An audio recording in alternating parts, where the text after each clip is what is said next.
Being born and raised in the Appalachian Mountains, I've experienced a lot of unexplainable things, and I'm not the only one. Today I'm going to be sharing a story with you that a follower sent to my email. It sounds to me like the rules of the Appalachian Mountain is the same rules that we have in Haiti. And of course we have in Haiti, the SW. I don't scare easily, but I'll need a new pair of shorts after this one. Spoil me, spoil me, spoil me. Everything wants to spoil me. It comes times 11, so lucky like 7, receiving my blessings enjoyably. I'm open to it and I'm ready. My mind and my energy steady. Receiving the flood of the blessings that come in like water. The flow is so heavy. Spoil me, spoil me, spoil me.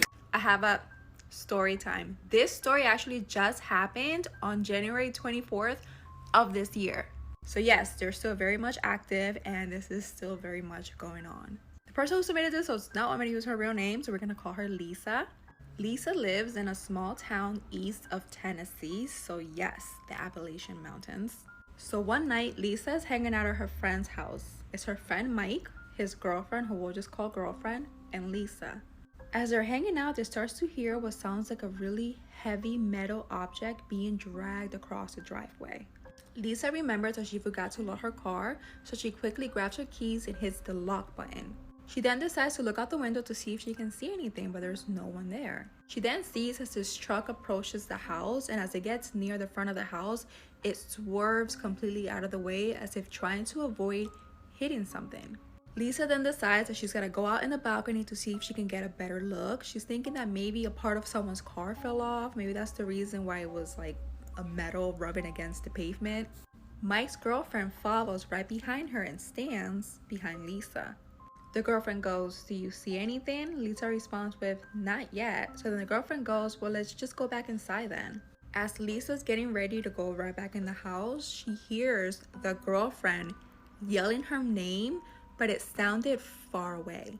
Thinking that maybe the girlfriend already made it all the way back in the house, she goes to quickly turn around, but runs right into the girlfriend. Turns out the girlfriend never went in, she was actually standing right behind her. With a shocked look, the girlfriend goes, "Someone just said your name. Run." Both girls run back into the house. Lisa was paralyzed with fear, like she was terrified. She crawled across the living room floor just crying as she's trying to explain to her friend Mike what just happened. All three of them decide to run into one of the bedrooms and grab a bat for protection just in case there's someone out there trying to harm them. As they're in the bedroom, they start to hear what sounds like someone screaming for help right outside, but it was almost as if it was coming from a bunch of different directions. They couldn't figure out where the screaming was coming from. But whenever they would look outside the window, outside was completely silent. They could only hear when they were inside the house. Lisa decided to stay inside Mike's house until she can get a hold of one of her family members who could come with a large flashlight and a weapon to help her walk to her car. The female voice she heard sounded exactly like Mike's girlfriend's voice. The voice made her feel like she needed to go to it. It was almost like she was being lured outside of the house. It wasn't until she ran right into the girlfriend that she realized that she was in trouble. You know that joke in the Appalachian Mountains, if you hear your name? No, you didn't. I have a theory. The Appalachian Mountains are known to be exceptionally creepy. So there's this interactive map on dinosaurpictures.org where you can enter your address and a time period to see what your area looked like during different stages of tectonic movement. Here's where I grew up, northern New Hampshire. Now, when the continents were all crammed together about 200 million years ago, and this was Pangea, the Appalachian Mountains are there. And even before Pangea, at about 400 million years ago, it's still there. Now let's go as far back as we can, 750 million years ago, before multi-celled organisms even appear. Boom! My town is there. The rest of the planet, by the way, is water. There are various points in time where this is kind of underwater, but let's just say for funskies that the Appalachians, which is this area kind of, are so creepy because there legitimately are things in this land that just never left. It's just a fun theory, people in the Appalachians love to have them, but what if they've seen things? The Appalachian Mountains. If you even stay in those mountains, you would either hear knocks or whistles. And the whole thing is like, if you even knock or whistle back, like you'll allow that spirit to with you. So there's one guy, and he already has 20 million views on his video. I'll show you it after. But he went to the Appalachian Mountains for work. And he's just videoing with his friends, and he sees something crazy. I'll just show you the video, and let's see if you see it. Yeah. But it's trending right now. Hold on. 6 days ago, watch. Femme, j'espère que vous allez bien, moi ça par la grâce de Dieu. Je suis comme ça en train d'aller à l'école. Mais je pense que le professeur ne va pas venir aujourd'hui. Donc je retourne à la maison.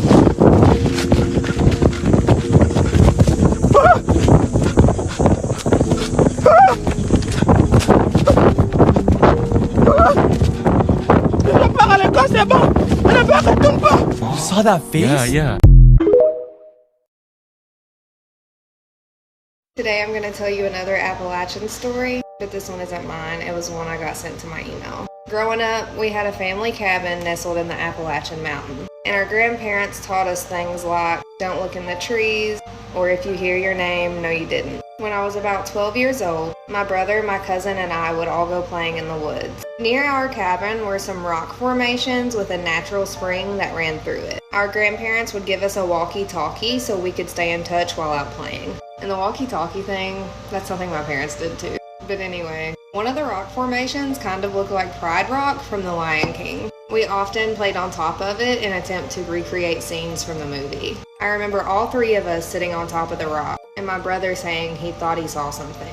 He was a big prankster, so my cousin and I kind of just blew it off. Underneath of the rock was the natural spring. My cousin and I went to go see if we could find any fish, while my brother stayed on top of the rock. While we were down there searching, he had yelled that there was something coming towards us. I tried to just ignore him, but out of my peripherals, I saw a figure. I still can't really explain what it looked like, but it was dark and it appeared to be wearing a cloak. I blinked and it was gone.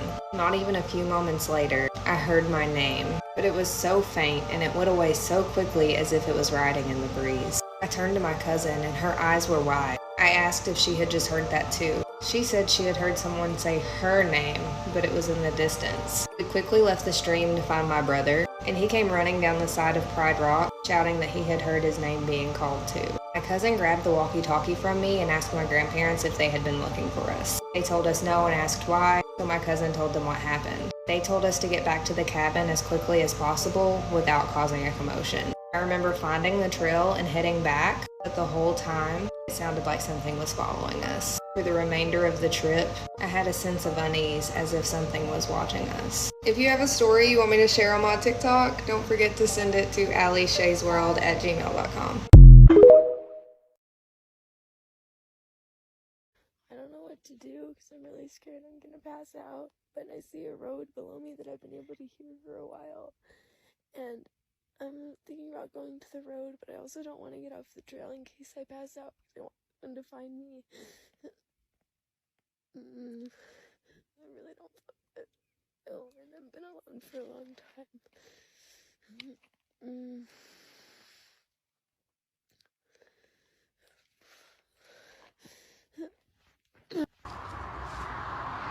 Once I get to the other side of this bridge, that'll be the entire trail. I'll be done. That grass area, that's where I got dropped off after I had Lyme disease and started hiking north towards Katahdin. That way goes to Georgia. So yeah, that's the end. The end.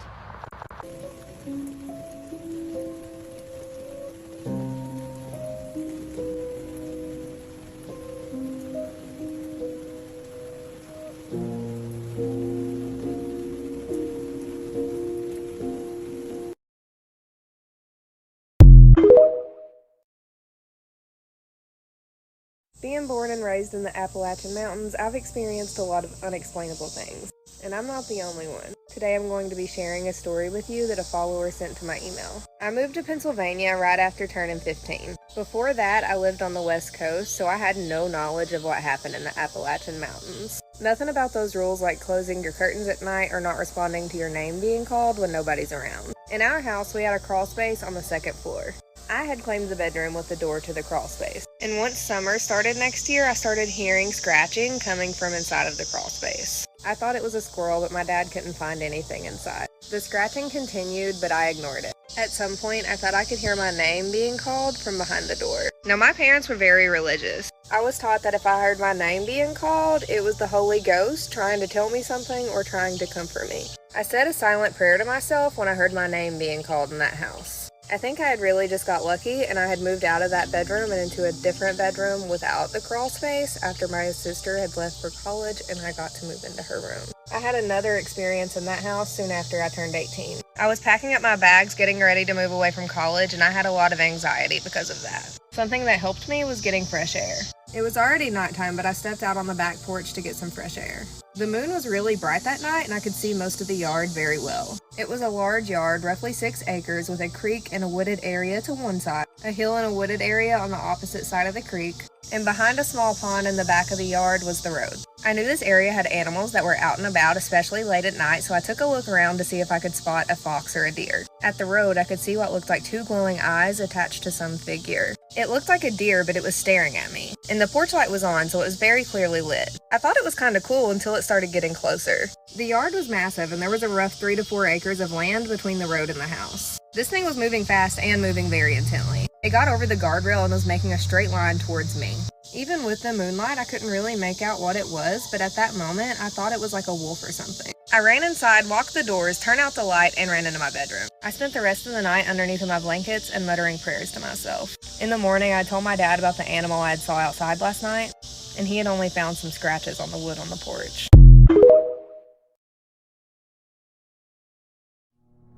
The following footage comes from a family who noticed these holes in their garage door, so they decided to look at the footage from the night before. And what they captured was truly terrifying.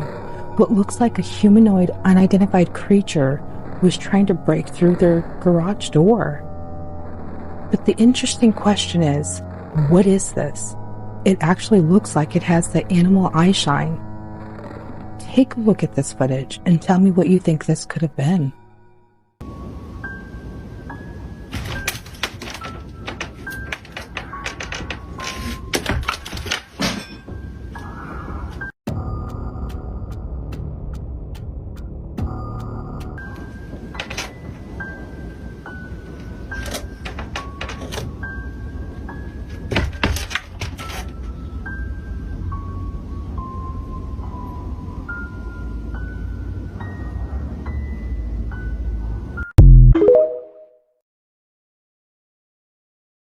Being born and raised in the Appalachian Mountains, I've experienced a lot of unexplainable things, and I'm not the only one. Today I'm going to be sharing a story with you that a follower sent to my email. I moved to Pennsylvania right after turning 15. Before that, I lived on the West Coast, so I had no knowledge of what happened in the Appalachian Mountains. Nothing about those rules like closing your curtains at night or not responding to your name being called when nobody's around. In our house, we had a crawl space on the 2nd floor. I had claimed the bedroom with the door to the crawl space. And once summer started next year, I started hearing scratching coming from inside of the crawl space. I thought it was a squirrel, but my dad couldn't find anything inside. The scratching continued, but I ignored it. At some point, I thought I could hear my name being called from behind the door. Now, my parents were very religious. I was taught that if I heard my name being called, it was the Holy Ghost trying to tell me something or trying to comfort me. I said a silent prayer to myself when I heard my name being called in that house. I think I had really just got lucky and I had moved out of that bedroom and into a different bedroom without the crawl space after my sister had left for college and I got to move into her room. I had another experience in that house soon after I turned 18. I was packing up my bags, getting ready to move away from college, and I had a lot of anxiety because of that. Something that helped me was getting fresh air. It was already nighttime, but I stepped out on the back porch to get some fresh air. The moon was really bright that night, and I could see most of the yard very well. It was a large yard, roughly 6 acres, with a creek and a wooded area to one side, a hill and a wooded area on the opposite side of the creek, and behind a small pond in the back of the yard was the road. I knew this area had animals that were out and about, especially late at night, so I took a look around to see if I could spot a fox or a deer. At the road, I could see what looked like 2 glowing eyes attached to some figure. It looked like a deer, but it was staring at me, and the porch light was on, so it was very clearly lit. I thought it was kind of cool until it started getting closer. The yard was massive, and there was a rough 3 to 4 acres of land between the road and the house. This thing was moving fast and moving very intently. It got over the guardrail and was making a straight line towards me. Even with the moonlight, I couldn't really make out what it was, but at that moment, I thought it was like a wolf or something. I ran inside, walked the doors, turned out the light, and ran into my bedroom. I spent the rest of the night underneath my blankets and muttering prayers to myself. In the morning, I told my dad about the animal I saw outside last night, and he had only found some scratches on the wood on the porch.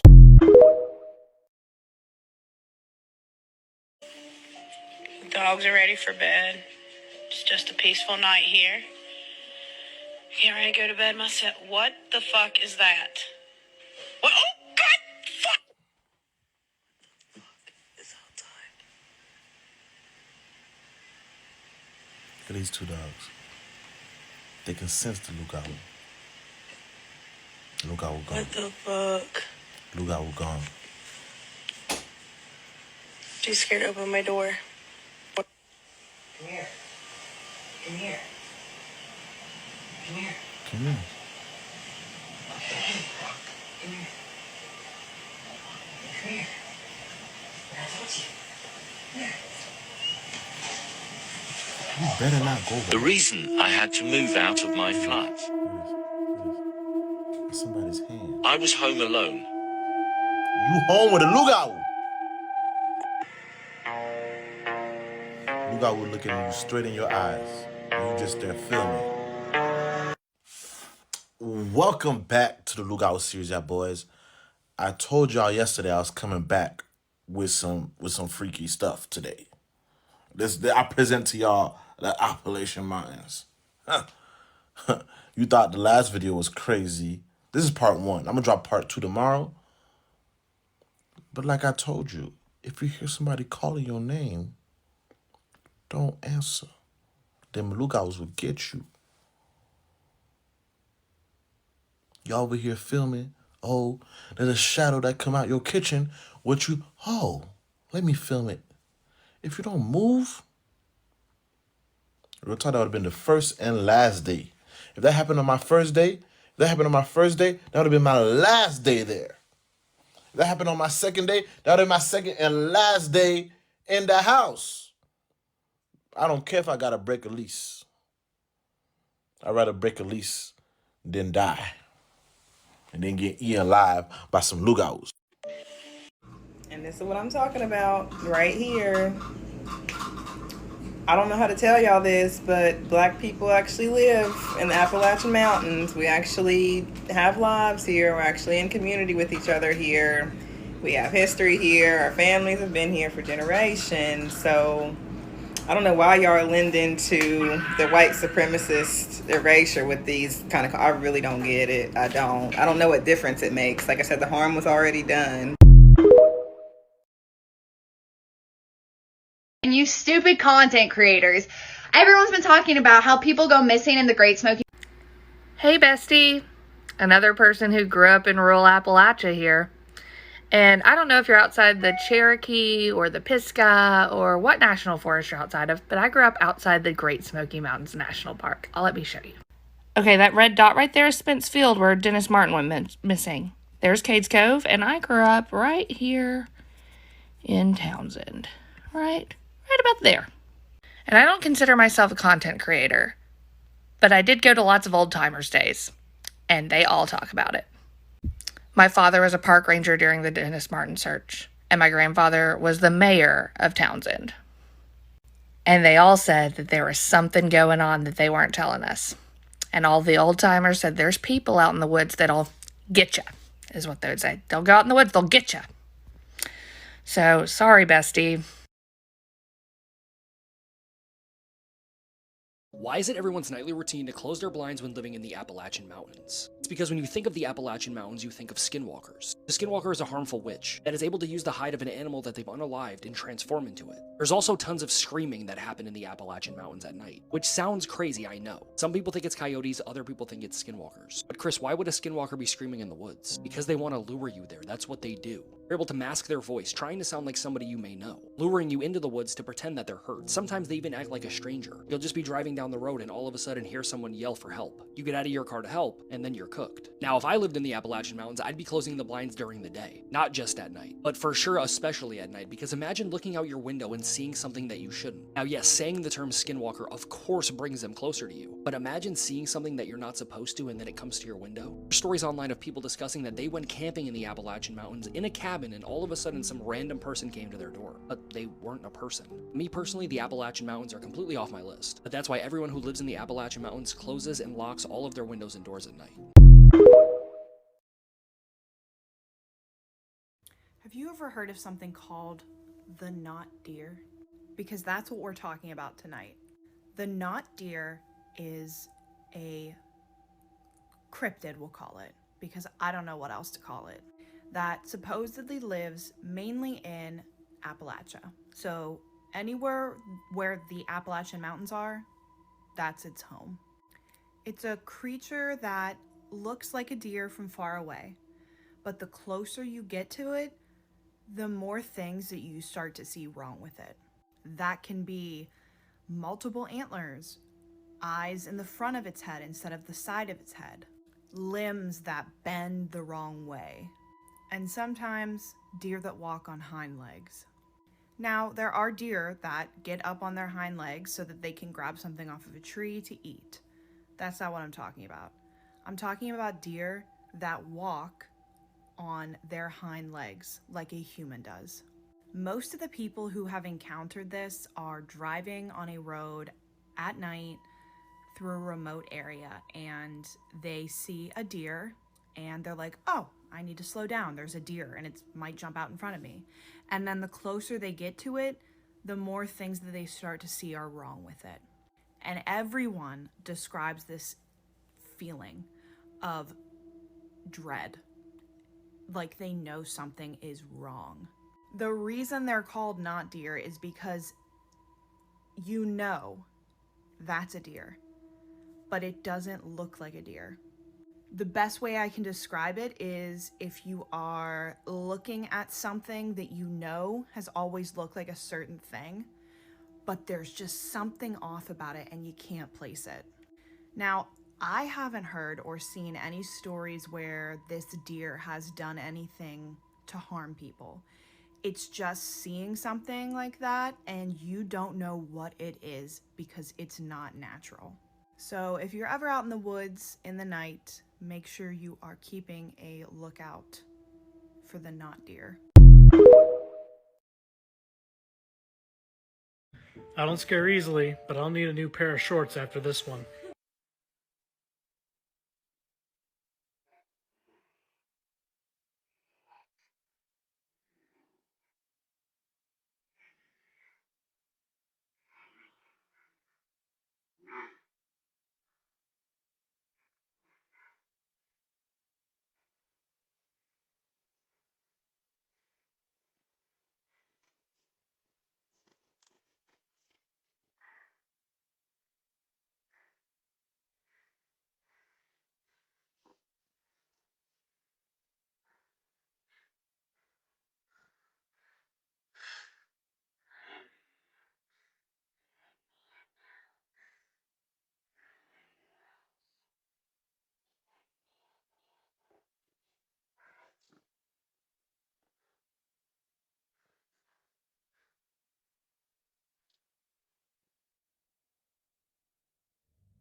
Living in the Appalachian Mountains, my grandma taught me one thing.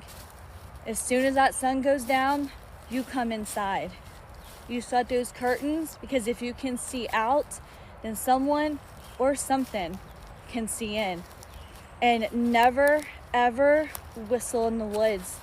You never know what you'll call. And most importantly, if you hear your name, no, you didn't.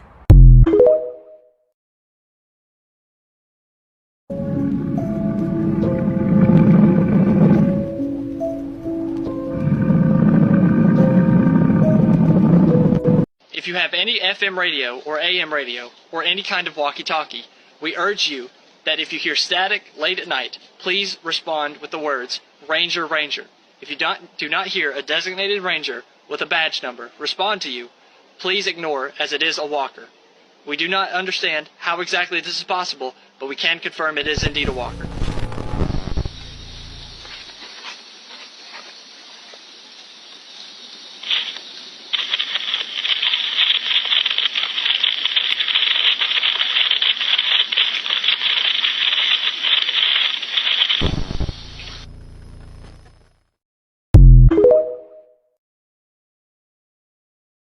Rules of the Appalachia. That shit's horrifying. A lot of people do hike the Appalachian Trail, and one of the main things they all know not to do is to hike from dusk to dawn. Don't go into the mountains after dark. There's a marked trail, stay on it.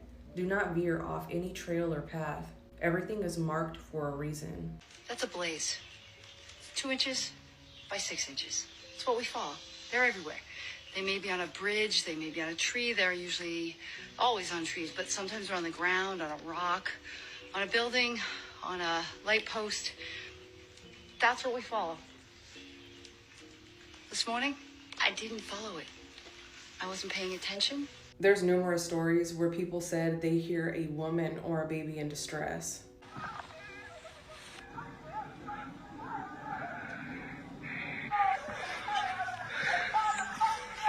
And a really common belief is that if you hear something calling you right in your vicinity, it's actually really far away. But if you hear something calling you from far away, there's a good chance it's actually standing right next to you. It's not just screams that's a big deal. Whistling seems to be a big deal also. If you hear whistling, you didn't hear whistling. You're not even supposed to whistle. Tap your friend on their shoulder, but don't use their real name. Using real names just gives whatever it is a closer relationship with whoever's name it learns. Don't ever stare off into the forest. You could be looking at one thing in the forest, but there could be 100 things looking back at you. Anything you hear or see is not your business. Keep doing what you were doing and don't pay any attention to it. Some of the most common sightings in these areas are Bigfoot, skinwalkers, cryptids, and there's even been UFO sightings. Not to forget that this whole area is loaded with caverns and caves too. So it's not just the things that are above the ground that you have to worry about. There's even more stuff underground. It sounds to me like the rules of the Appalachian Mountain is the same rules that we have in Haiti. And of course we have in Haiti, the SWs in Haiti. I don't like to say it because I know that name is very powerful, and sometimes you might have different experiences at nighttime after repeating the name so often, but the rules are the same because they have the whole you didn't hear it type stuff. At nighttime, if you hear something or you hear a name call, just pretend like you did not hear it, and you go to bed early, or at least you go inside very early, like in Haiti. We go to bed, or we go inside whenever we start hearing the chickens going to going on the trees or finding their place, basically. So we wake up with the chickens and we go to sleep with the chickens. And of course there are places where you are able to go out at nighttime, but especially when you live in the countryside, which is Andeo, you are required to go to sleep or go inside at a certain time because that's when the activity starts happening. So yeah. And if you hear like cats talking, because usually that's what it is, cats are usually talking, or you hear things outside, do not dare open your door. Those doors are closed at a certain time for a reason. So yeah, we kind of sort of have the same similarities. I don't know if you guys can hear a list with me talking. I have my Invisalign on right now. but the rules are very much the same. We have the same kind of stuff going on in Haiti, and we do definitely have the SWs in Haiti as well. So maybe we are all onto something. Maybe we are all experiencing the same thing, because in Haiti it's very much true that there are rules that you have to follow. And when the locals tell you something, believe them, because they're the locals and they've been there for ages. So please, please, please, whenever you do visit the appellation, I don't know how you say it, because it seems like even people who are from the mountains don't even know how to say it, so I don't want to ruin it, but I know it's the Appalachian. I always say Appalachian Mountain, but maybe it's said in different ways. But the rules still apply.